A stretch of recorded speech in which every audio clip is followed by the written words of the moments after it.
Good evening. Can you hear me at the back? Yeah? Fantastic. I am Professor Susie Hall, and it is my great pleasure to welcome you all this evening on behalf of the Department of Sociology at LSE.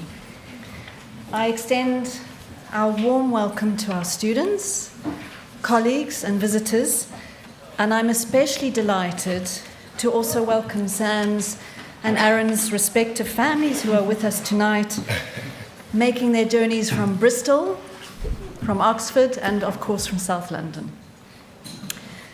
We've come together to celebrate the launch of Professor Aaron Reeves and Professor Sam Friedman's utterly compelling book, Born to Rule. To begin with some shared context, how many of you remember the phrase, "We are the 99%? Okay, generational split in the audience here. So the 99% was a vital encapsulation of solidarity following the fallout of the global financial crisis in 2008. But it was also an incredibly stark mark in the growing divisions of wealth and societal influence, and especially of the disproportionate power held by the 1%. Born to Rule zones in on the propulsive power not of the 1%, but of the 0.01%.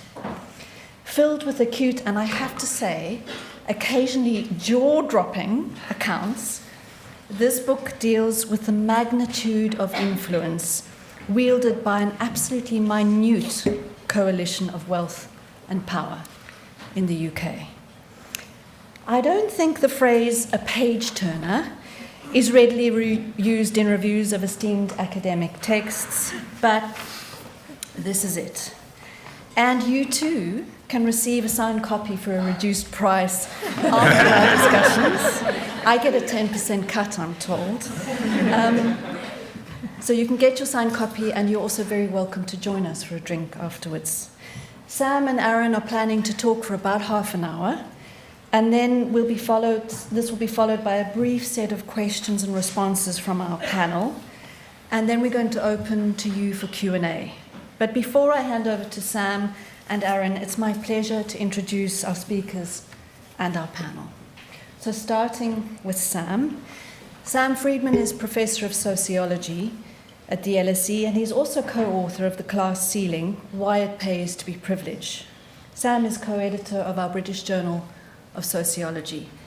Aaron Reeves is, I'm also very proud to say, a Professor of Sociology at LSE. He is an award-winning sociologist who's conducted pioneering studies on health and on class, and he too is co-editor of the British Journal of Sociology. Faiza Shaheen, it's a pleasure to welcome you on the stage with us, Faiza. She is an economist and a commentator who researches the trends and consequences of inequality, as well as designing policies and campaigns to address the causes of inequality and also exclusion. She is author of Know Your Place, How Society Sets Us Up to Fail and What We Can Do About It. Hashi Mohammed is a barrister at Landmark Chambers, based in London, where he practices planning and environment law. He is author of People Like Us, What It Takes to Make It in Modern Britain, and author of A Home of One's Own, Why the Housing Crisis Matters. And I gather in our pre-meet that he's incredibly peeved that he is not cited in Born to Rule. But ladies and gentlemen, please note Hashi's magnificent 2 books for your review. Too late. And then we have Lauren Rivera, who's actually flown in from the States. Thank you so much, Lauren. She is the Peter G. Peterson Chair of Corporate Ethics at Northwestern University's Kellogg School of Management. Her book, Pedigree, How Elite Students Get Elite Jobs, investigates on-campus recruitments and hirings for elite professional services and the roles that class, gender, and race play in this process. Please join me in giving our speakers and panelists a warm welcome.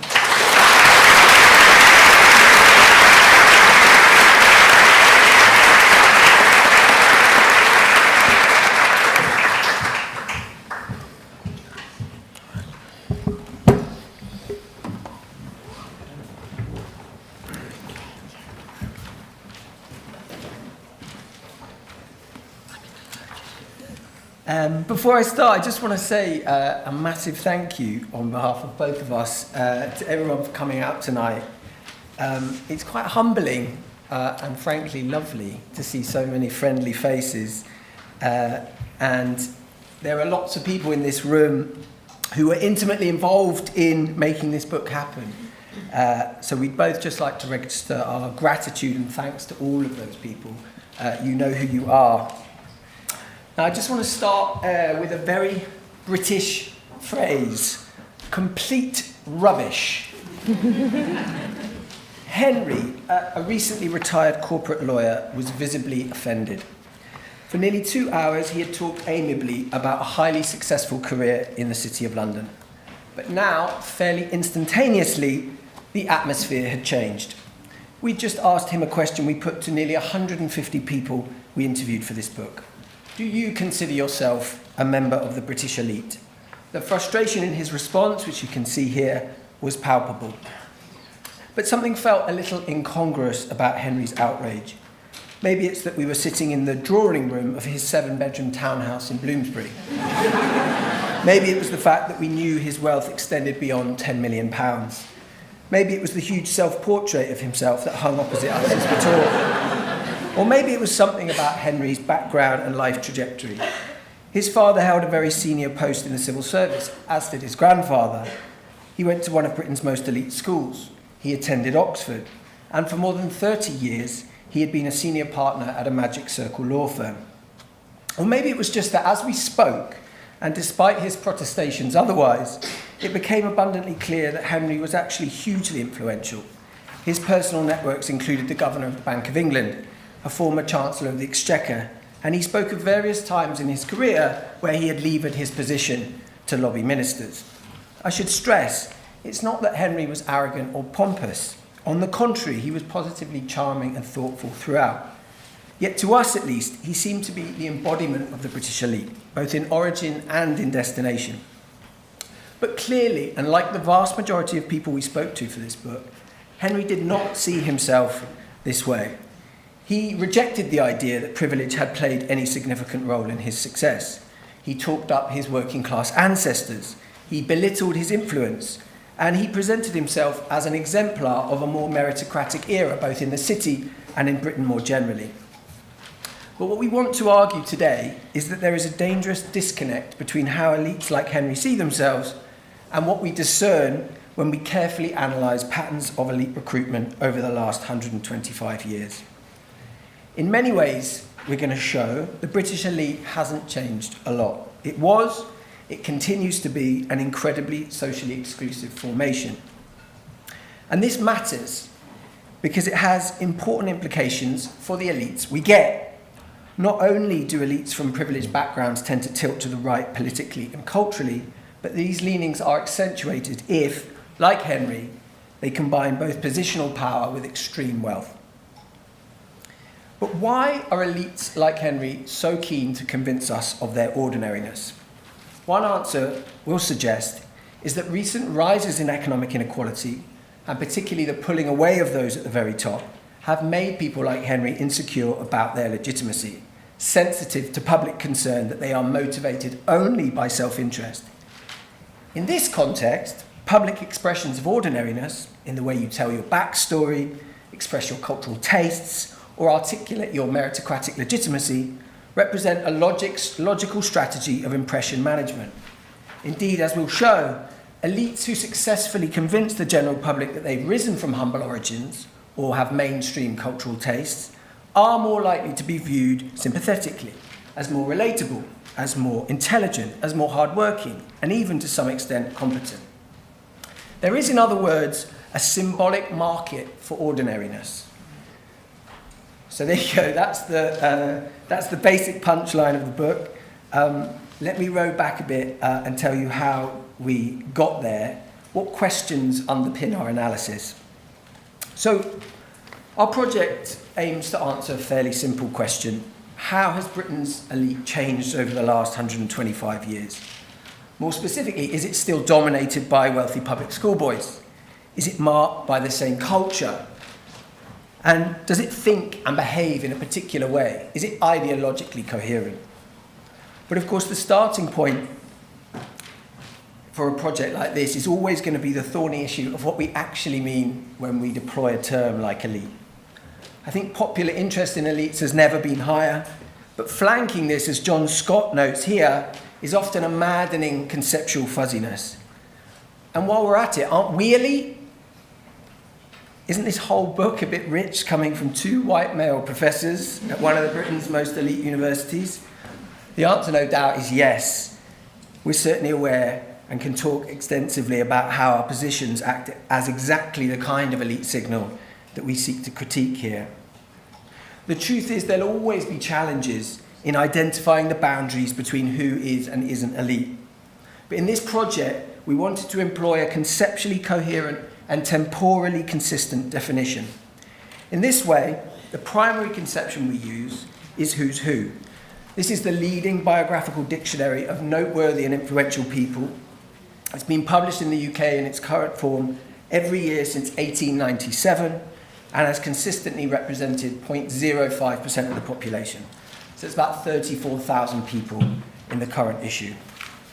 It's also fairly coherent conceptually in the sense that it primarily documents an elite based on position.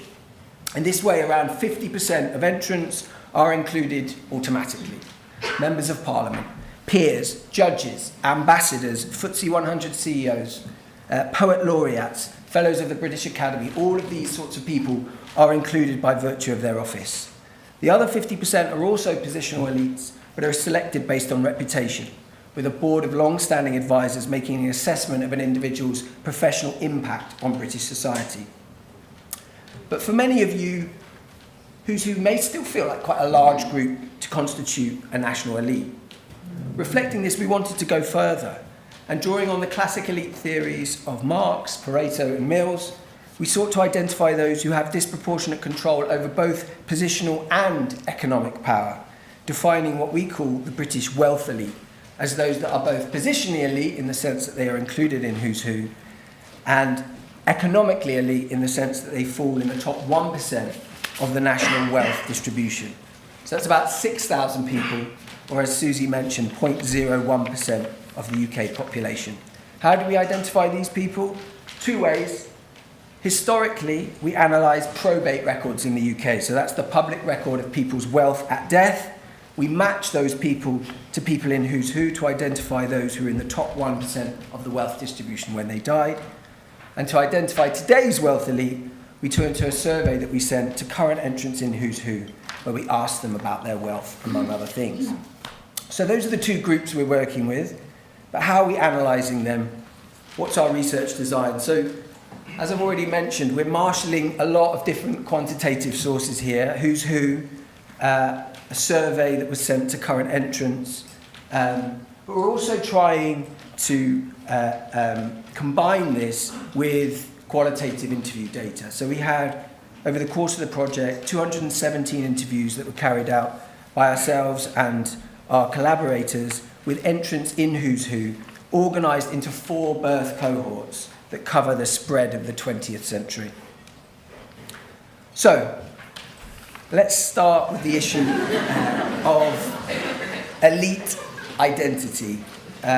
This struggle to be ordinary, which we saw with Henry at the start. This came out in our data in a number of ways. The first was via responses to a question we posed at the end of interviews, where we asked interviewees like Henry whether they see themselves as part of the elite. And the vast majority strongly pushed back on this idea. You can see that this with Samantha here, often actually expressing anger, offence even at this suggestion. And I think that's, to be fair, quite understandable. If you consider the pejorative way in which the term elite is wielded in public life, both on the left and the right, I think that's fairly understandable. But this theme actually came out in other ways too. One, for example, was via narratives of progression and opening up, that the elite world used to be closed, that it used to be socially exclusive, but that things have changed. Things have become more meritocratic, as Duncan expresses here, arguing that the power of elite boarding schools in particular has strongly diminished over time. Another way claims to ordinariness emerged was via really quite tortured discussions in interviews about a person's background, their class background, particularly among many we interviewed from fairly unambiguously elite origins. This was Victoria here. I should say these are not their real names, of course. But this was a celebrated professor with quite aristocratic roots. And you can see that for many like Victoria, class background was a really quite uncomfortable topic. Indeed, it was really telling to us that 43% of our survey respondents, so of over 3,000 people that we spoke to, who reported their class origins in the survey as working class, actually had parents who had done solidly middle-class professional or managerial jobs. And like Victoria, many interviewees attempted to kind of deflect from or downplay aspects of their upbringing that might signal eliteness. So sometimes this was via comparison with more advantaged peers, sometimes by presenting their origin story via a kind of extended family history of upward social mobility, of meritocratic striving.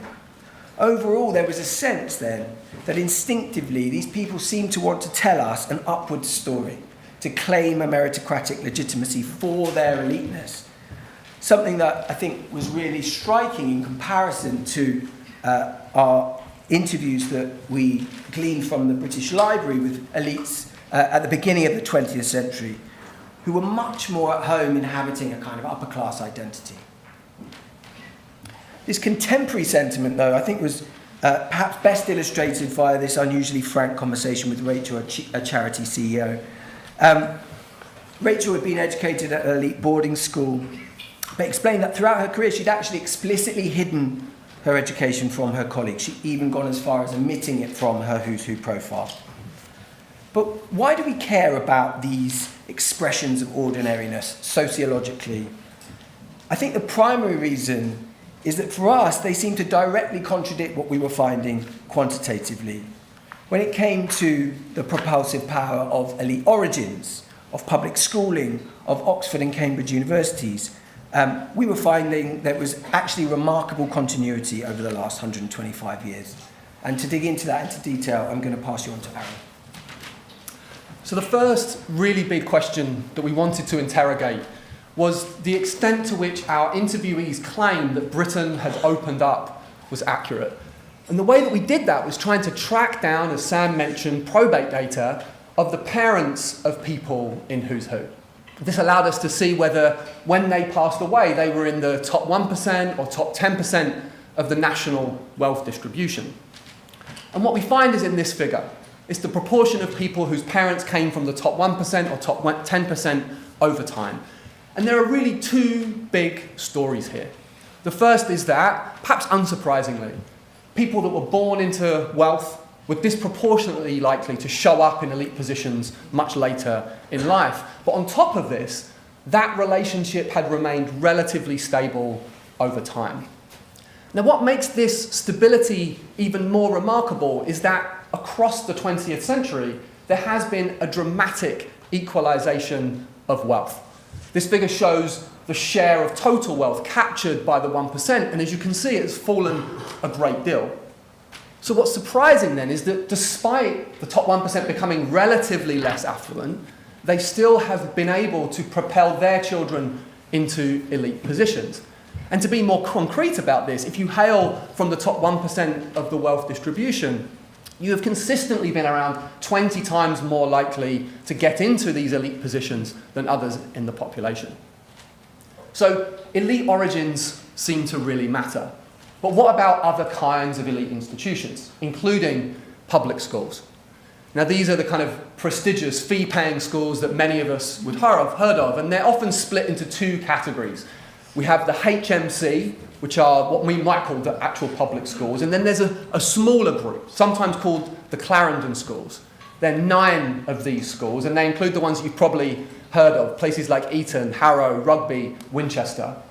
And we're interested in whether the proportion of people that are getting into the elite from these schools has changed over time. And actually, in this dimension, there has been some change. You can see that for both HMC schools and Clarendon schools, there's been some decline over time. And actually, in more recent periods, the number of people coming from the Clarendon schools, those 9 schools that I mentioned before, is less than 10%. But I think that this decline should not be overstated in 2 ways. The first of these is that this decline doesn't seem to be terminal. Yes, it's come down, but it also seems to have stabilised among recent cohorts. The second way in which we could potentially overstate is to miss the relative advantage that people from these schools have. So if you are an alumni of one of these 9 Clarendon schools, you're around 52 times more likely to end up in these elite positions than other people in the population. So a really staggering degree of advantage. So private school, public schools continue to matter. But what about others, like Oxford and Cambridge? I think the story here is that there is kind of an assumption that not much has changed, that these institutions have been and remain incredibly important. But I think that that claim is really based on speculation more than data. So we turn to Who's Who again to try and unpack these trends. And what we find is that pretty consistently, about 30 to 40% of the people in Who's Who have attended at some point in their lives Oxford or Cambridge. It's varied very little over time.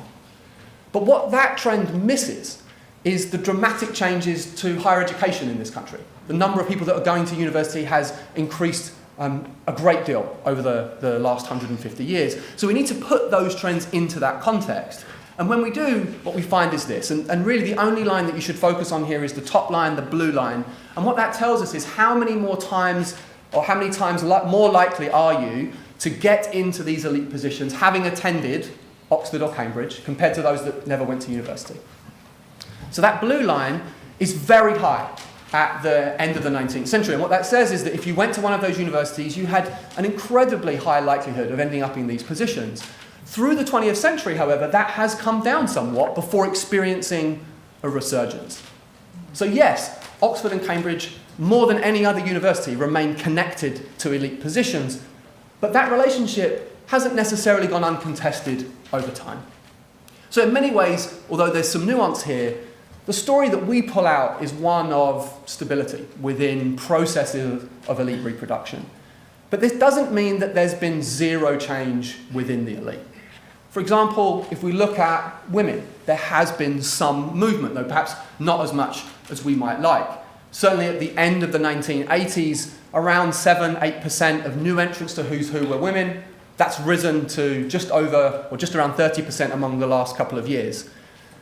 There's been a much less pronounced rise for minoritized women. And the other thing I think is really important here is that in the interviews that we've done, the women who get into these positions will very readily tell you of experiences of misogyny and sexism that have flanked their trajectories into these positions. So all is not necessarily well. On ethnicity, we've seen some movement too. There's been a rise in the number of Asian elites, for example, in recent years, but the vast majority of the British elite remain white. So yes, there's been some change, but we also find, in many respects, a great deal of persistence in processes of elite reproduction. And this should raise questions that Sam mentioned at the beginning about ordinariness.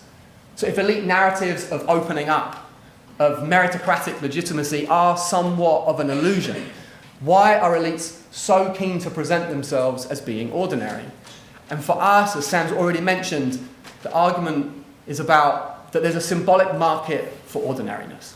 And to explain this, we want to turn to the way that we perform our cultural selves in public, the way that we display our likes and dislikes. And Who's Who here, again, is really quite unique because it has unparalleled data, at least as far as we know, that captures the leisure activities and recreations of the British elite, of the people in Who's Who.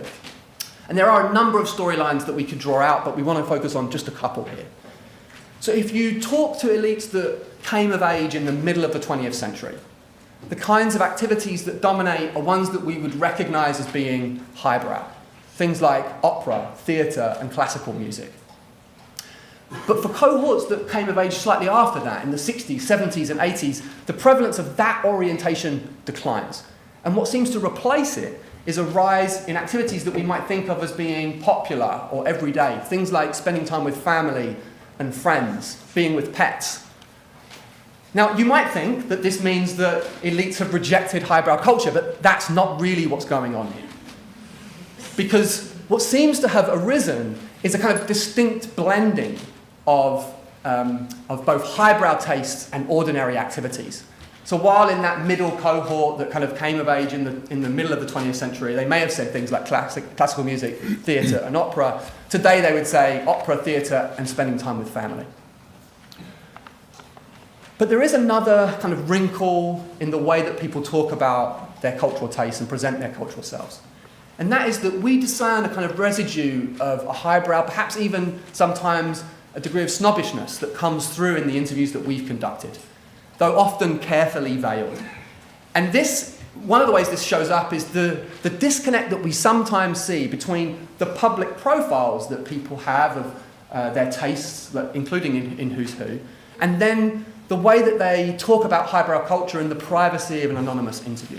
So this is from Amanda, one of our respondents, though suitably anonymised, who in a Who's Who profile talks about enjoying running and shouting answers at TV quiz shows, but in the interview clearly expresses how important highbrow culture is to her and how she sees the world. So these findings leave us really with two linked questions. Why is it that elites today are so keen to perform ordinariness? And also, why has this particular orientation to ordinariness become more salient in recent years? And again, as Sam's already suggested, our answer is that successful expressions of ordinariness represent a particular kind of cultural currency. And the way that we get at this is through two experiments. The first we did with a sample of 500 people in the British population. And we got them to read some vignettes. In the first vignette, the one on the left as you look at it, the person was introduced to a working class academic. In the second, an academic who came from a middle class background. And what we then did was we asked them a series of questions and tried to get them to rate this person in a number of different dimensions. And what we find is that people viewed the working class academic much more sympathetically than they did the academic from a more middle class background. And this to us seems to suggest that elites who can convince others that they come from humble backgrounds are more likely to be viewed as more meritorious and actually to be even doing more important work. But what this doesn't explain, we think, is why this particular orientation has emerged among the contemporary elite. And to get at this, we ran an experiment with members of the elite, people in Who's Who. And what we did in that is we asked them to imagine that they were going on a radio show called Desert Island Discs. And on that radio show, you're asked to pick a favourite track that you would take to a desert island and also a favourite book. So we wanted them to imagine their kind of most important cultural items, if you like. But for half of the people that answered this question, randomly selected, they were also asked another question before answering the desert island disc one. This question was supposed to prime the salience of rising inequality and also stress that people in Who's Who have been, to some extent, the beneficiaries of that rising inequality. So we were interested in whether their responses change, given that we prime the salience of rising inequality. And we find that there are some differences. When inequality becomes more salient, elites became less likely to say that their favourite track was a piece of classical music or that they would take a kind of serious, big, highbrow book to the desert island with them. Both declined by about 8 percentage points. In other words, when elites are reminded that they may be the beneficiaries of rising inequality, they ramp up themselves efforts to come across as more culturally ordinary. So why does all of this matter? Why is it important? Why do we care about elite reproduction and the performance of ordinariness? And part of the reason is that we argue that narrow processes of elite reproduction potentially shape the politics that we get. And to get at this, we used the survey data that Sam's already mentioned that we collected, asking a variety of political questions about preferences and ideological issues. And what we find is that elites from working class backgrounds tilt to the left politically. In this sense, elite reproduction seems to really matter. They are more concerned about poverty. They want to see government tax more, in part so there can be more spending on things like health, education, and social security. They're more likely to think that Britain remains a racist country or to be sceptical about the legacy of empire. And this kind of leftward tilt is also present among the women who make it into Who's Who as well, and is also to some extent true of ethnic minorities as well. But this part of our political analysis also draws out the importance of separating the wealth elite. Those that Sam has mentioned were in the top 1% of the wealth distribution, as well as being in positional power. They tilt more to the right. And that matters, we think, because wealth gives you the capacity to translate preferences into policy. So to conclude, for us, the basic message that emerges from our work is that the contemporary British elite increasingly presents itself as ordinary, in part by setting itself up against an aristocratic, stuffy, closed elite of the past. And this performance of ordinariness that they engage in is really about, we argue, shoring up legitimacy. And that works in part because the public are more sympathetic to those they see as down to earth and as more humble. But this process is pernicious, in part because it contradicts the empirical realities that we see in terms of elite reproduction. So despite what elites may tell us about how Britain has opened up, actually far less has changed than we might think. There is still truth to the stereotype of a snobbish, socially exclusive formation. And this is not only underlying entrenched inequalities, but also, for us, influences the politics that we get. So if elite reproduction is somewhat stable, and it affects the politics that we get in this country, what could we do to alter those processes? Now, we outline a few different policies in the book, and we're going to talk just about 3 very briefly, and in part just to be slightly provocative and provoke some conversation, we hope. So if we want to break the link between wealth and access to elite positions, we would implement an annual wealth tax. 0.6% on those with more than 2 million in wealth, net wealth not including their main home. To break the link between elite schools and elite positions, we would restrict the number of privately educated students at Russell Group universities like this one to 10%. And then we think that we need to reform admissions to Oxford and Cambridge more specifically, because the people in power 30 years from now should not be determined by interviews with Oxbridge dons today. And so to open up Oxford and Cambridge to more diverse students, we would eradicate applications entirely and randomly recruit students who achieve a particular attainment threshold. So these reforms for us are really intended to meaningfully remake the channels of elite recruitment. And this effort brings us back to the beginning, to people like Henry that Sam spoke about. Because our key argument is that when people like Henry perform ordinariness, when they downplay their economic power, when they deflect privilege, they are, intentionally or not, obscuring the very real differences in power and opportunity, but also influence that continue to separate themselves from the rest of us. Thank you very much.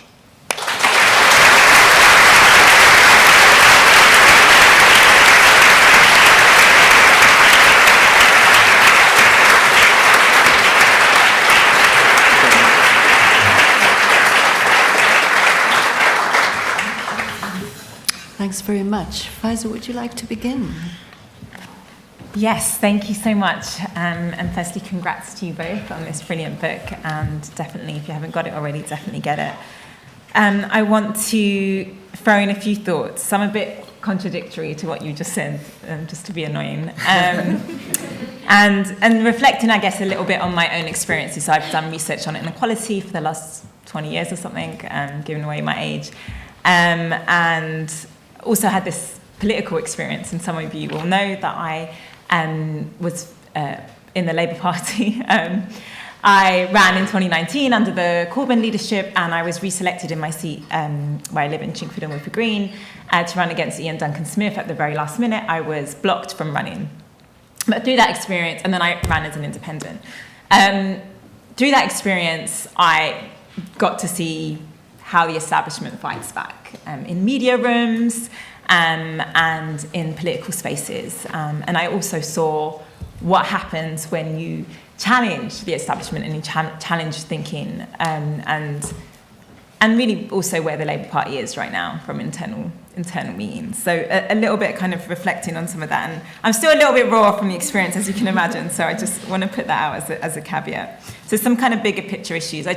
I guess for me, in continuing this conversation, there's a couple of places that I hope we don't go, and some places I hope we do go. And those couple of places that I hope we don't go, is what typically happens is you look at this and you go, well, as long as you have more working class people, then everything will be sorted. And, it's been really interesting looking at some of the reviews of your book, and people say, well, now Labour's in, and look, they're the most working class cabinet that we've had for a long time. Therefore, maybe a lot of this will get fixed. It won't.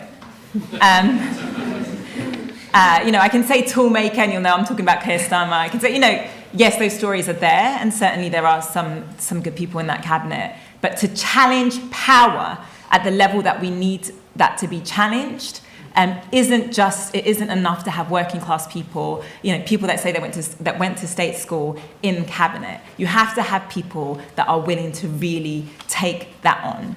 And the way our political system works right now, in who is selected in a seat to run, and let alone who is selected to be in a cabinet, is people that will toe the line. That is what the Labour Party is now. And I can tell you that with a full heart, knowing that's absolutely true. And you will hear memories of that yourself. So, you can have working class people in those positions at the top, but that doesn't mean that the problem is solved. It may well just be perpetuated. There might be a few things here and there, but this fundamental shift that we need to see doesn't necessarily follow. It can follow, but it doesn't necessarily, and I have to say I'm not really hopeful about that right now. Secondly, in terms of where I hope we don't go in this discussion, is that we kind of play into more of this idea of social mobility. In my own book, Know Your Place, which turned out to be a bit prophetic, I realised that, in this idea of social mobility, we're always saying there should be some kind of hierarchy. As long as some working class people get to the top, therefore the system is fine.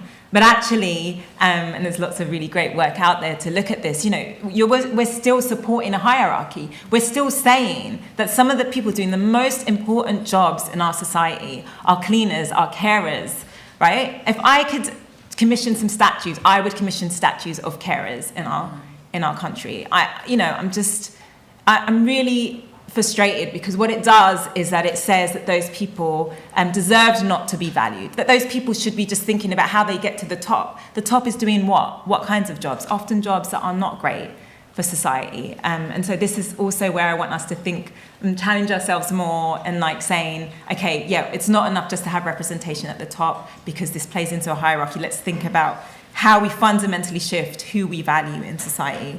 And then in terms of somewhere I hope we do go, and I'd love to look at more, is the sorts of jobs that people in the elite do. And in my own book, I looked at the rich list and looked at kind of the main areas of work that they were in, and it turned out to be property and finance and hedge funds. And these are jobs that are not producing good outcomes for the economy, are not creating lots of jobs, and ultimately about wealth hoarding. And I think this is really important, not just in itself in showing there's a structural problem in the economy, and the way in which it reproduces elitism, not just through power, but through the way our economy works, but also because we need to start... sorry, I forgot what the other point was. No, because of the narrative. Because the narrative that often people use against this sort of work is to say, well, they produce so much, they're so important, they pay so much taxes, they're the ones that are the job creators. So I think looking more into the sorts of work they're doing and the way in which that is affecting the economy and increasing inequality will help us in making the argument for change.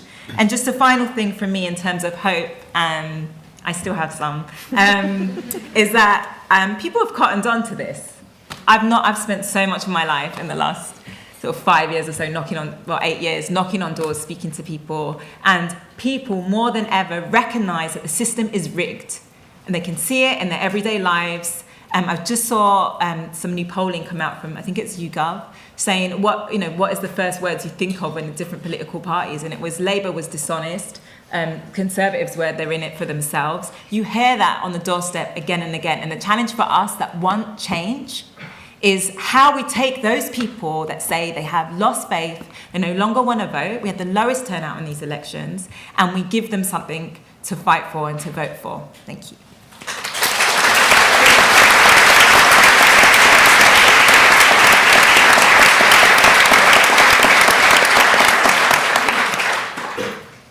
Well, Lauren, not a hard act to follow. There you go. Thank you for hosting me, and thank you to Professors Reeves and Friedman for writing this book. One of the things that is so wonderful about it, there are many, many things that are wonderful about it, but it's so nice to see a book that both documents the what in terms of the patterns that we see and the changes over time, but also the implications. And it really beautifully marries sociological and political approaches to the study of elites. I often begin kind of comments with a summary of the book, but you guys did such a fabulous job, and I could never implement as many graphics, and that was wonderful as well. But I wanted to say, in terms of both praise and provocations for the book, I study elites in terms of the praise. I read a lot about elites. That's what I think about all day. I think about how elite students get elite jobs and what the consequences are. And I can say without a doubt that Born to Rule is the most rigorous and comprehensive study of elites I've ever encountered, right? You can see from what they presented here that the quantity and the quality of the data are breathtaking. We have interviews, we have probate records. I don't know if any of you have ever tried to get a probate record or even read one. It's intense, right? We have field experiments. I mean, this book, compared to much of the elite research, which is very localized in terms of a certain time, a certain place, an industry, is just simply a tour de force. So I just wanted to say I'm so delighted it's out there. In addition, the book takes seriously intersectionality, which is something we often don't see in elite studies. Like, we do have a consideration, and not only in passing, but in thorough explanation of other identities, whether it's gender, whether it's race and ethnicity, whether it's nationality, and so forth. I will also say that the book is really fun to read, and as an academic, I don't say that out loud very often, right? Our books that we read, especially, I love my home field of sociology. Pleasure reading is not the category that I'd put sociology in, generally. But Born to Rule has this really wonderful balance of having a very weighty intellectual argument with very powerful social implications while also being delightful to read. Alongside that rigorous data, you can see both authors' wit and humor come through, and just their sociological imagination and attention to detail. It's one of the few books that I've read almost in one sitting. Again, very, very, very rare. So I want to commend you on writing such a powerful and impactful piece of scholarship that is also accessible and just delightful. Now, one of the things that I think about, you can tell from my accent, I'm not from here, right? The arguments that are documented in the book, even though they are focused on the UK, apply much more broadly to what we're seeing in terms of global elites. There are lots of parallels in terms of what we see in the US as well, where at least in the US, in the UK and in Britain, we have this notion of what social class is and that it matters. In the US, it's the opposite. We still pretend that we're a classless society. We pretend that we can't identify what social class is, even though we have research pretty convincingly showing that 6-year-olds in the United States can actually identify who is higher, middle, and working class with surprising accuracy. And, you know, both in the UK and abroad, we're in an era of eye-watering inequality and economic precarity. And there, as they mentioned in the book, there are symbolic returns to being ordinary, right? If one is ordinary, one is deserving. And if one is deserving, inequality is somehow just and something to accept rather than fight against. One of the provocations I have is I was curious, and both in terms of just sociologically speaking, but also some of the work I'm doing, is that the book goes into depth about how elites think about themselves and present themselves. I wonder how the people that Professors Reeves and Friedman interviewed think about their children and their children's futures, right?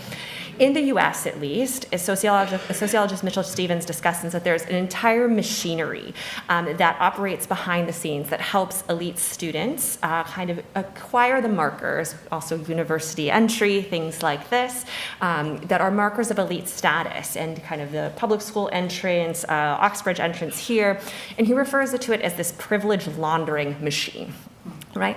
And a lot of the reason we see this is that while admissions, for example, in higher education, especially to elite universities, are seen as being quote unquote meritocratic, and as a sociologist, I have many thoughts about that word and whether or not it's possible, but a lot of the signals that are used, such as attendance at particular schools or extracurricular achievements, are really subtly and but powerfully shaped by parental income and education.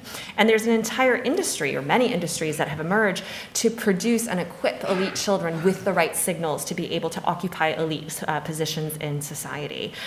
This machinery entails things like traveling sports leagues that you have to audition for at age 6, private tutors, private coaches, people who help you write your admissions essays, admissions counselor that one study showed that 40% of college applicants use in the United States.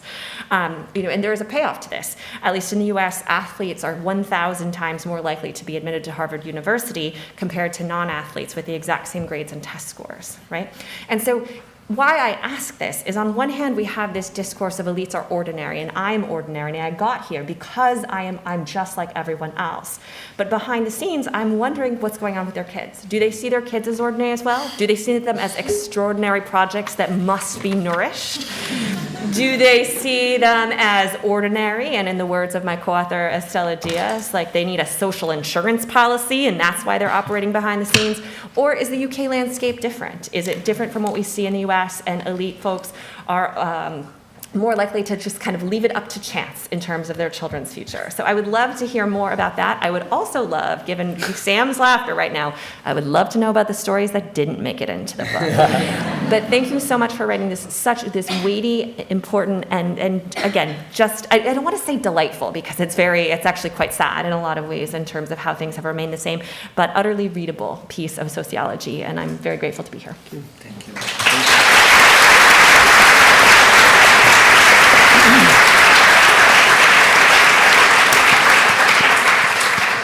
Hashi, over to you.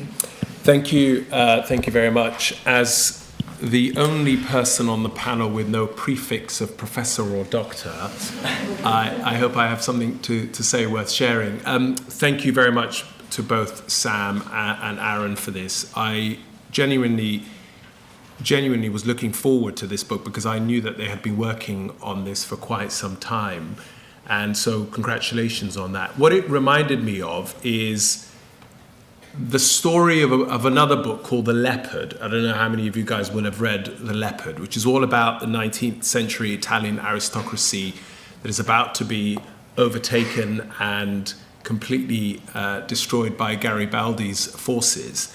And the prince's nephew has this idea of joining the revolutionaries and suggesting that he might wish to get himself a lady who belongs to the lonesome peasants, understanding that if Garibaldi's forces were to succeed, at least somebody from the aristocracy could marry a peasant and reproduce the power that they have always had. And when I started, that's my sort of literature reference to tell you that I am part of the elite. And maybe that will get me in Who's Who next year. And then I might feature in your book. But I remember just thinking that this was a classic example of an elite who, on the face of it, feel like the tide might be turning, and we're trying to reach for this idea of ordinariness and this idea that I am one of the people to be able to fall into that context of being seen as having legitimacy. 4 themes that I picked up, and then a couple of challenges. One was obviously this persistence of wealth remaining with you throughout your life. That is incredibly powerful, and your starting point in life and that persistence of your wealth, no matter sometimes where you've grown up, what kind of schooling you've had, the wealth and often the education of your parents is such a high indicator of where you end up. Query whether we live in a meritocratic society, query what difference the system would make. The systems around Oxbridge opening up is often cited as an example of progress, often cited as the opportunity for people who might have come from working class backgrounds, who've ended up at Oxbridge. Haven't they done well? Isn't the system working? But one of the things that comes out very clearly that resonated with me in the book, as somebody who ended up in Oxbridge later, having started out as a young refugee without both my parents first arriving here as a first generation, was the clear example that both Sam and Aaron have picked up on, which is that you may have graduated from an Oxbridge university, but actually those who then turn that into what it's worth is often about the networks, the people that you know, the social and cultural capital, who can ring up whom to give you the first work experience. And I can tell you how much of a difference that makes when you end up at a place where I am, like being a barrister in the Bar of England and Wales. So a lot of that really resonated, this idea of two-tier Oxbridge elites now that is emerging, of those who are supremely connected and those who might not be. Now, the other thing about the elites downplaying their roles and downplaying their experiences, again, without mentioning any names, I've seen many barristers who have taken up prominent positions in various places, including public inquiries, often talk about how their grandfathers or their grandmothers did working class jobs 100 years ago, which somehow equips them to be able to have legitimacy today when they could probably be in their drawing rooms with a portrait over their heads somewhere in Bloomsbury. So that, for me, was also interesting to kind of observe. The other thing that is quite critical to understand is even if you did come from a working class background and you find yourself as part of the establishment, as it were, or the elites, whatever it might be, there was this phrase that you used, which is this, a unity and cohesion of consciousness and action. And that is really real, especially when you think about, again, drawing on my experience as a barrister, when you go into a courtroom and you're all wearing the same uniform of a robe and the wigs and the kind of language that you speak in. I remember one of the first cases that I went to in the Court of Appeal, and there were a couple of barristers there who were observing the case, and the judges walked in and said to one of the barristers, Mr. So-and-so, why are you here? I wasn't expecting to hear from you today. And he stood up and he said, my lord, like a Victorian child, I shall only speak when I'm spoken to. To which they all guffawed and laughed. And I was just sitting there going, what the hell is just going on? He just said you weren't here to be spoken to today, and he just came up with some ridiculous Dickensian reference that speaks to that, again, unity and cohesion of consciousness and action right there in your face. And, you know, the boy from Wembley was looking around going, what? I mean, and you again see that. So the four, that's the four sort of immediate thoughts. The four challenges really for me is how do we, I saw that you had a couple of examples of concrete actions, but how much more can we do in policy terms? How much more can we do on a personal level? How much can we do at a local local government and central government level? How much can we do in terms of trying to, understand? We first met when I was making a Radio 4 documentary about social mobility, in which both Aaron and Sam had featured, and I was very keen to try and bring a different conversation to this idea that you bring yourself up by the bootstrap, which is completely bogus. The story is much more complicated than that. The other challenge I have for you is this idea that the rising elites, particularly those who might come from ethnic minority backgrounds, who might be more progressive or more challenging to the system, well, I've got some names for you. Rishi Sunak, Suella Braverman, Kemi Badenoch, who just said the other day she felt working class because she had a job at McDonald's.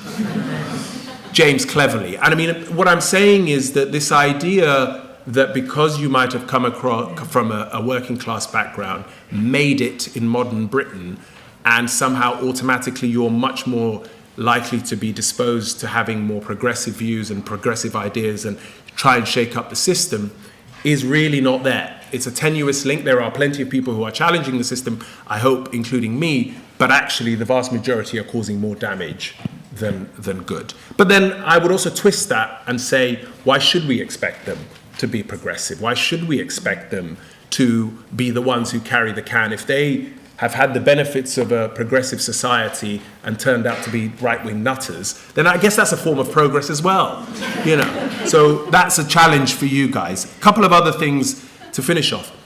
A property-owning democracy. I'm a planning and environment and property barrister. The idea that coming out of university and doing the right thing and working hard and one day becoming a property-owning individual is increasingly, completely, vanishingly small. And so oftentimes when you talk about so many people who might not have been able to take advantage of the wealth of their parents and grandparents, many have found themselves in the elite circles purely by accident, often because of the fact that they've inherited wealth or through the property owning world that we now know. If that disappears, what happens next? So congratulations again. Really fantastic book. I think the persistence of elite reproduction is real. I often think as again, first generation immigrant, I think about my son who has had all the privileges in life. Trust me, all the privileges in life. And I was just thinking to myself as I was reading this book, he's going to go around telling people, my daddy was a refugee. I'm one of the people. When it couldn't be further from the truth. Thank you very much, sir. Thank you.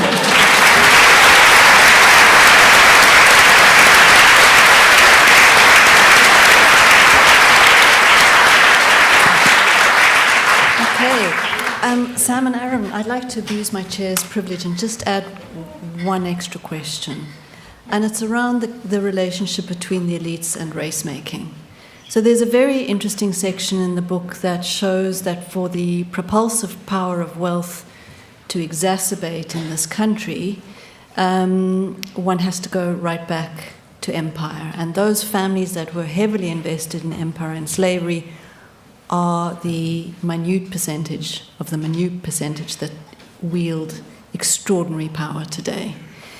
This extends to that invocation of the ordinary that you refer to, and we see it in the politics of Trump, Farage, and most right-wing leadership across Europe, where the invocation of ordinariness is used in order to build walls, to keep people out.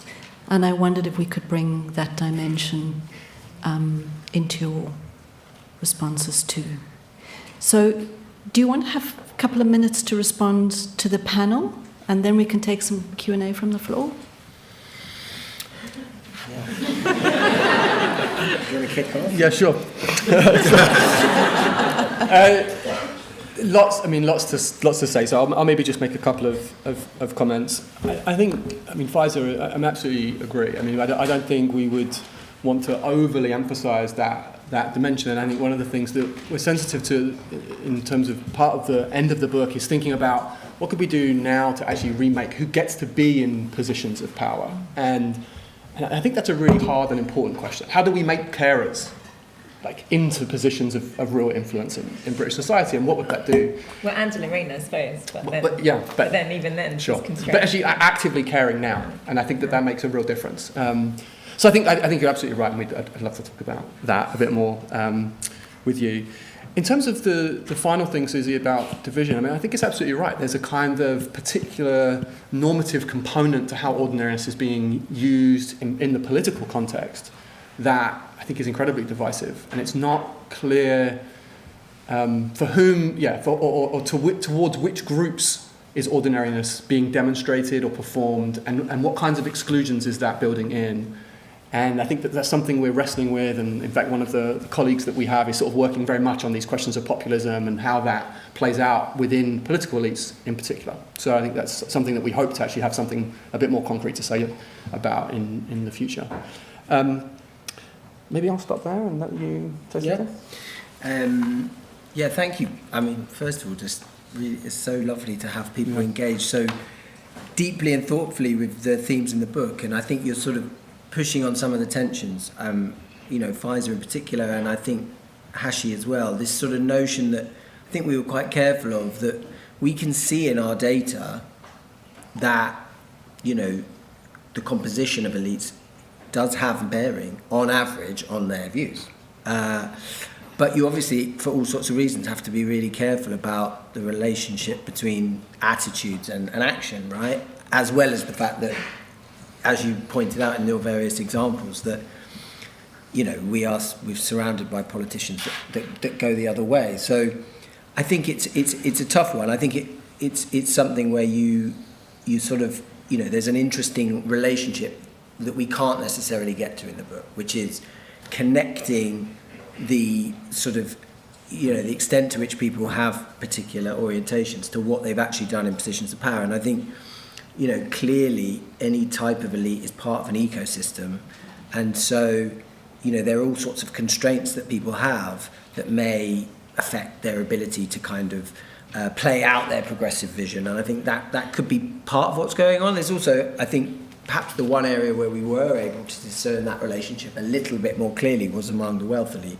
where you were actually getting quite interesting stories from those people about how actually their wealth had facilitated their ability to further their political interests, and spoke often quite, the trajectory I was often hearing in interviews was I had a position of significant influence. My wealth, though, has allowed me to retire early and basically sort of lean into various types of political or charity or philanthropic or cultural pet projects where I've then been able to use my positional power to exert influence. But I've only been able to do that because of the wealth that's kind of insulated me. But I think it's absolutely right not to draw a kind of naive link between this kind of composition and action point. And then, Lauren, just on the children point, I mean, it's a whole nother project, and we didn't really get into children.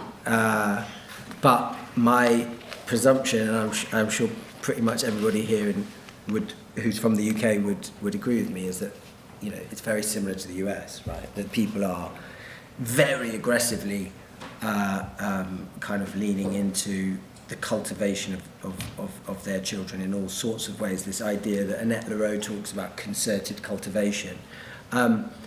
Maybe the difference in the UK is that this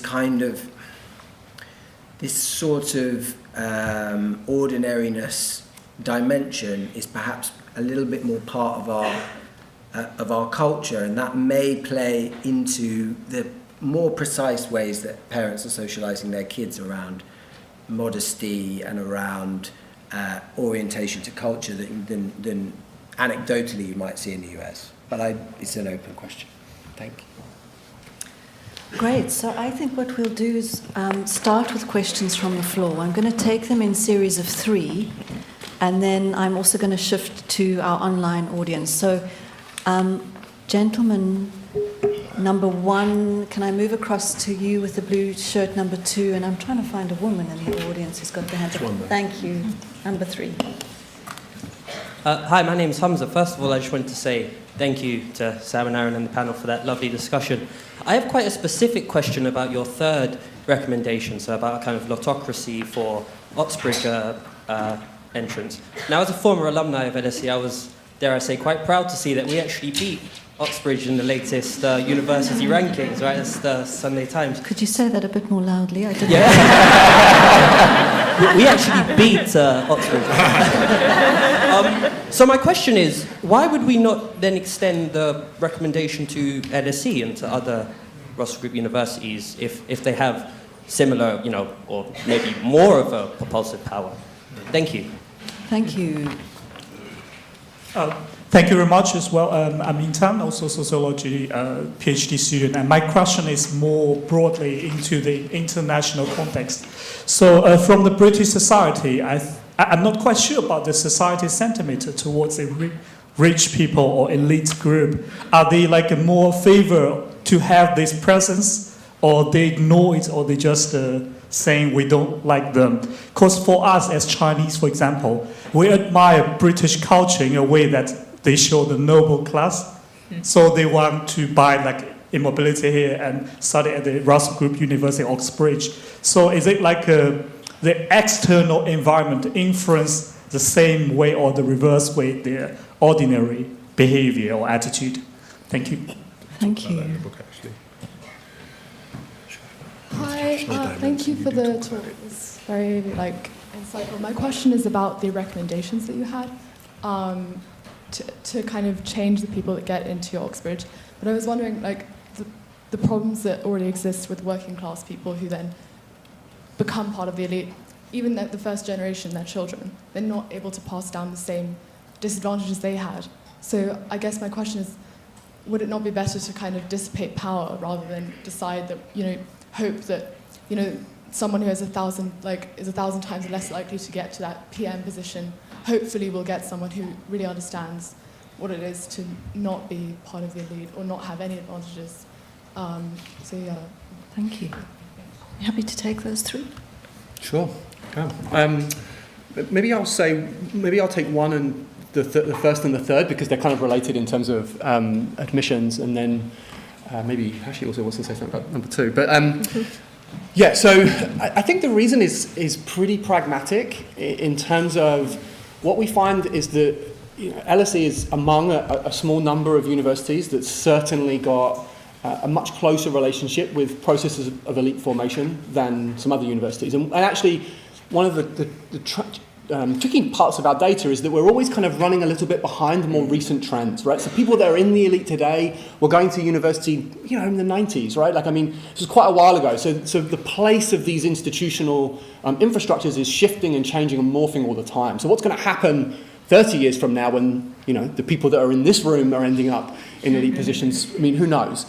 But what I think is clear is that LSE and other universities like them are certainly powerful in that ecosystem, but they're not anywhere near as powerful as Oxford and Cambridge. And so we think that kind of attacking that thing would be really important for trying to open that up.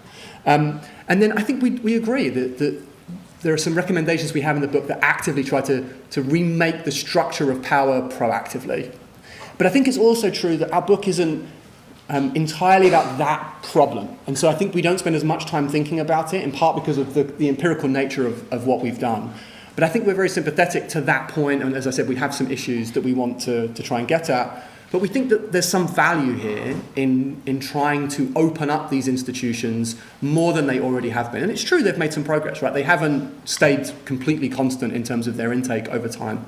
So I think that's the kind of partly pragmatic issue and partly something grounded in what we were able to do empirically with this project, that we didn't want to necessarily reach too far beyond that. Yeah, I think we potentially would be very open. I think there's definitely an argument for extending that. As you can imagine, these policy ideas are incredibly provocative, and we had some media coverage of a couple of weeks ago, and the way it was presented in the media is that this was incredibly radical. So I think there's a sense here of trying to marry a sense of what might actually land as a conversation that you might end up being able to have with these institutions. Interestingly, Oxford and Cambridge have actually reached out to us, so we are meeting them. I don't know, maybe just to tell us we don't know what we're talking about. But so that's interesting. But I think there's definitely an argument that we would, be very. There's definitely a sense in which you might and perhaps should, if the figures go in that direction, extend that kind of idea well beyond Oxbridge.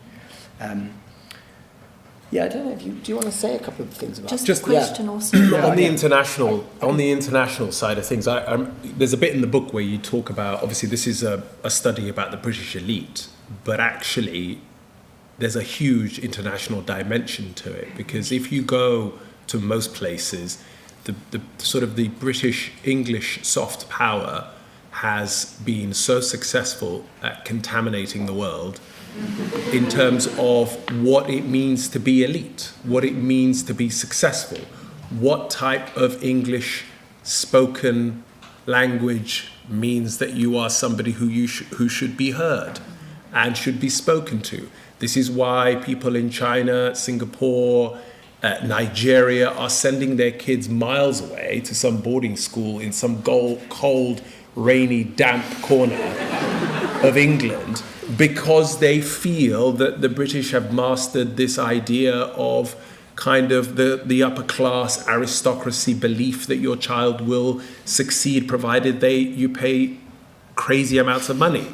And so that is, there's a significant part of that in the book. And I'm always interested when you end up in the Arab world, especially, you end up finding like a wing of Harrow school in Abu Dhabi or something. The only reason, by the way, Eton hasn't done that is because Eton has a constitutional covenant that was written in the 12th century that says there will only ever be one Eton. So they're not actually allowed to open up a division anywhere else. So I found that out randomly. Can I just quickly follow up on that? Because I think the really interesting thing in a way on that point, I think, which, about because Hashi's absolutely right. I think particularly those Clarendon schools now have an intake, and a sociologist called Per Ailing has looked at this in lots of detail in terms of Nigerian elites sending their kids to English boarding schools, and as Hashi says, with a particular idea of like the British upper class, which in some ways goes against this idea of ordinariness, right? Why? Exactly. But I think that's where actually it's really important to just reiterate who we're talking about here. This is not necessarily the super rich. These are positional elites who are, to a large extent, accountable to larger publics for their legitimacy. And I think, a lot of people going through those schools won't necessarily go to that type of elite. They'll go to a much more economic elite where not necessarily they are accountable in that way, and therefore the preoccupation with ordinariness probably isn't there in the same way. That would be my guess. Great, let's have a bit of online equity. Mina, can you read 3 questions for us, if there are 3? Okay, so one question is, a monarchy is founded on the principle of hierarchy, with human servitude normalised and encouraged with a heritage based on innate superiority. How in the UK will there ever be a system without normalised hierarchy of elites, with a monarchy running so deep in the fabric of the country? Sorry, there are so many, but I tried to choose the best. Okay, so this is from Karen. She's a public attendee. She's asking what would need to change to shift the understanding of who is elite to be more about people who are genuinely contributing to our society rather than based around wealth and privilege. And another question is, this is to Sam and Aaron, how may your findings be used to consider the phenomenon of populist leaders who are the wealth elite but are successfully attracting the support of those who feel the most left behind? So that's just Susie's question. Great. Who would like to jump in? You want to take the one about what needs to change for people? Yeah, also, just to say on the royal family as well, absolutely. The thing is as well is that we have this thing, just thinking about your question and this point about, Nigerians and Pakistanis and the rest of it wanting their kids to go to elite schools. It's like what we export to the world is this, Bridgerton and Downton Abbey and all of that. Bridgerton is especially interesting because they put a few black and brown faces in it, and therefore it normalises that insane class hierarchy, makes it like okay. I find it really dangerous, though I still watch it. Absolutely, we have, we're having the royal family. Just when you think about it, I always say, all that time was fallout about Meghan, and at that time I was doing loads of politics live, and I felt annoyed that I had to defend her on grounds of racism, etc. Because I was like, listen, I worked on inequality. I obviously do not support this kind of inherited wealth. It's actually insane. So you're right. It's ingrained. It's a difficult conversation to have in this country, but it was interesting when the Queen passed, and I think more people were willing to have that conversation on what needs to happen in terms of. Part of it actually is about what needs to happen in terms of, actually changing who we value in society. We need to pay them more, because actually it's not just about how we view them. They actually need to be able to own homes and live and have a good life and feel valued.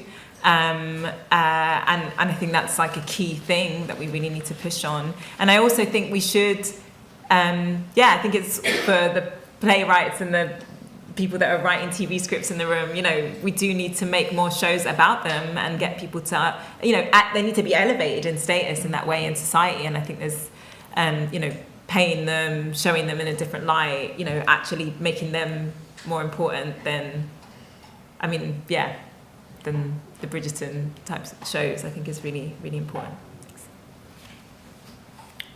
Maybe I'll say something brief about, what could we change?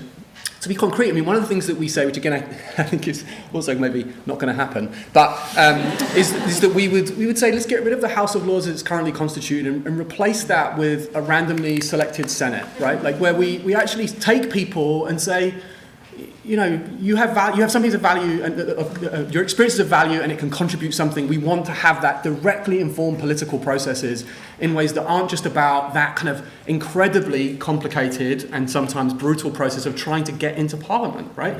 And I think that process is really about saying these people's experiences matter. They have perspectives that are really important. So that's one thing that we would, I think, advocate for. And the second on the populist angle is that, one of the things we're trying to explore at the moment, this is with Vlad Borton, who I think is here somewhere, but he's trying to look at the way in which capital and wealth is behind or is supporting and funding some of these more populist movements. And what's really intriguing about that, and again, this is work that Vlad's done, but is that many of the people that were standing for reform, for example, were small business owners. And the kinds of concrete policies that they were putting forward were not necessarily really about supporting working people, apart from maybe some issues around the minimum wage, but actually trying to support small business owners. And I think that's a really important dimension in which the kinds of individuals that are backing these movements are not necessarily coming from the class backgrounds that we might anticipate and expect. And there's more to be done, and Vlad's doing really great work on that. But I think that's a really important point. Great. 3 questions from the floor. You first. Sorry, over there in the middle. Yep. Two on from the pink jersey. Keep your hand up. Right up. Yeah, you first. Khaki jacket. Perfect. There we go. 1. I'm going to take you as number 2 and you as number 3. Thank you. I'm Nikita. I'm a PhD student at LSE. And Sam and Aaron, you spoke about that how there's a rise of everyday culture amongst elites. I was wondering, when it comes to their social network, do they interact, or what is their view on, do they have social networks with people from working class, or how do they view their social capital? Thank you. Thank you. Yep. Hello. I'm not sure how similar this is to one of the online questions, but Pfizer touched on the fact that the cabinet is the most working class cabinet that we've had. And there's a sense in the sort of rhetoric that Keir Starmer gives, for example, about my dad was a toolmaker.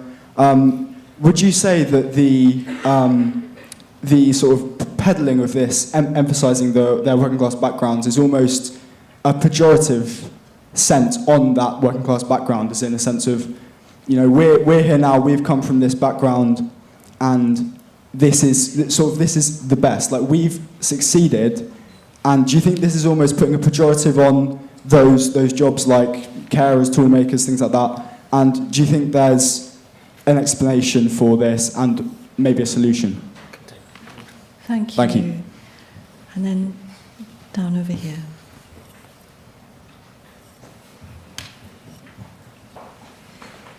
And just because I was involved in that research looking at the cabinet, I just want to clarify something really quickly before I promise I will ask a question, which is that whilst it is the most working class cabinet that's ever happened, that is very much only on a state versus private school basis. And state school students obviously can be from a really wide range of backgrounds. I think it's quite ridiculous. We've only just gotten to the point that the state versus private proportion of the cabinet looks like the general population. But I do think on some of this question of do people from working class backgrounds change things when they get there, actually, as we've seen from the data, we're so far away from those people being in positions of power, I think probably we don't really know yet. My question, which I did promise, is I think one of the things that's really interesting in that data is how there has been so much progress over time on things like gender. And one thing I've grappled with for a really long time is we can't get people to think about this issue and social economic background in the same way that they do about gender.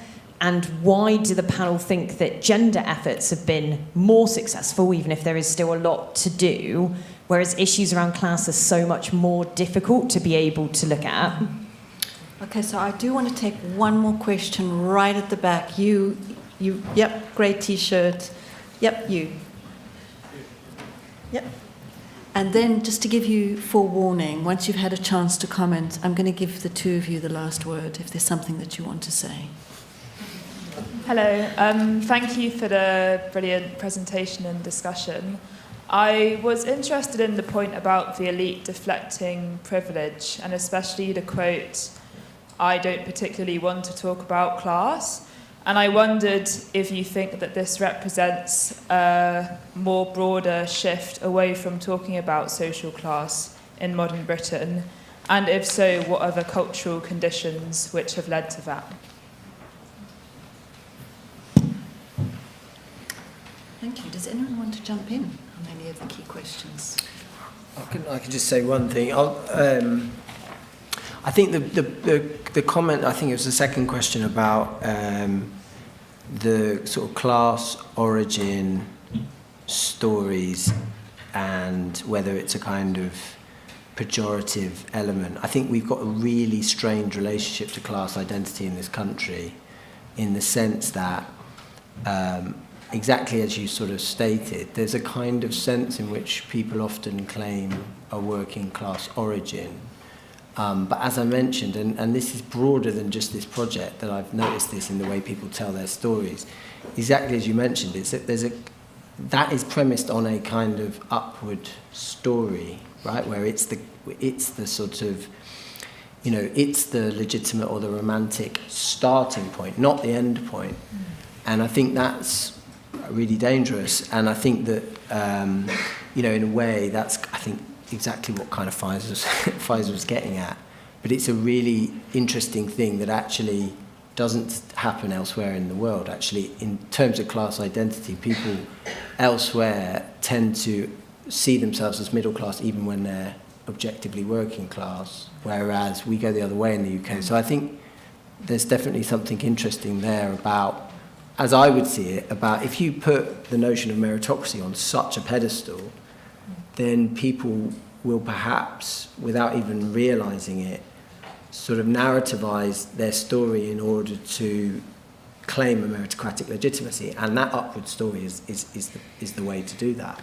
Yeah. Can I just build on that? That really resonates, because when I wrote my first book, which was all about social mobility and understanding that if you came from a working class background and you found yourself in the elite kind of professions, it was really important that you didn't capture that narrative as being you've escaped something, that you've left something bad behind in order to have made it where you've got to. And that's really critical, because the vast majority of people won't get into an elite profession. The vast majority of people don't want to be in an elite profession oftentimes. And that's really crucial. And so it was really interesting when I got to write my second book, which is all about the housing crisis. You guys were talking about Desert Island Discs. Morrissey, the musician, on Desert Island Discs said, "I grew up in a council house. I came from nothing." And I remember thinking, having a council house these days is probably one of the most privileged things you could possibly have. Having a council house these days, or even being able to get on the list to get a council house, as you will know from your constituency, is near enough 2 to 3 decades. And so, but this idea that this amazing Labour success that was the building of council houses in the post-war period that gave so many millions of people a home was somehow a terrible thing, was where we're now trying to reverse completely in modern times. And that, for me, is probably one of the key things about the dysfunctional way in which we discuss the issue of class in this country. Can I just, I guess just to add to that, I mean, absolutely, it's a selling narrative. And just to give you a sense of how powerful it is, like, I know this, I'm really critical of using this narrative. And when I was running, I was talking about, like, you know, what we want to sell. People were like, well, you got to say your dad was a car mechanic, and you've got to say that you worked at Greg's. And, you know, and actually that's what people remembered on the doorstep. They'd be like, oh, you used to work around the corner in the Greg's, right? And, like, it's so powerful, and it immediately puts you, you know, and it's done on purpose to be like, I'm one of you. And I think the thing for us is to be like, so what? So what if you're like, what are you going to do for us, right? And like to push that, because people will use their backgrounds, but it doesn't mean that they'll necessarily take that experience with them and try and change things for the better for those people. People often, like as we've spoken about some of the names, you know, just like want to pull up the ladders. They're often more like, well, I did it, so you can do it too, which is just the most annoying thing. So yeah, on that I would say that I wanted to say on just a few things coming up. I do really want to emphasize this about like, even if you get there, how often the system will block you in various ways. Now we see this coming out, you know, in the way that the rich people are, you know, buying suits or whatever, and you can sort of think, well, what's the influence there? We know under the Tories there's huge amounts of corruption, but I do think, you know, there's just a lot that happens in the shadows. As soon as I was selected a couple of years ago to run again, I got an email from like Bupa, and I got an email, you know, just the lobbying power. And we often think about it in the US, but even here, you're constantly being lobbied by different people, trying to give you staff, trying to invite you to meetings, sending you a free report, asking for a meeting. And the system very quickly, I think, you know, tries to take you in and say what's possible and what's not. And I think that this is why it's so important for us to recognize that change won't come from the top. And, you know, absolutely, these ideas are brilliant. And I love the idea of like the House of Lords. They're not going to decide to do that. We're going to have to organise and build support for that kind of thing from the grassroots. Right, so 1 minute elevator pitches. I have some things to say, but I also just want to say thank you to so many people that we've had here. I mean, the speakers, the people that have organised this, all the people that are involved in the research that Sam mentioned. I think we just feel incredibly grateful for the people that have supported us in doing this. So thank you to all of them.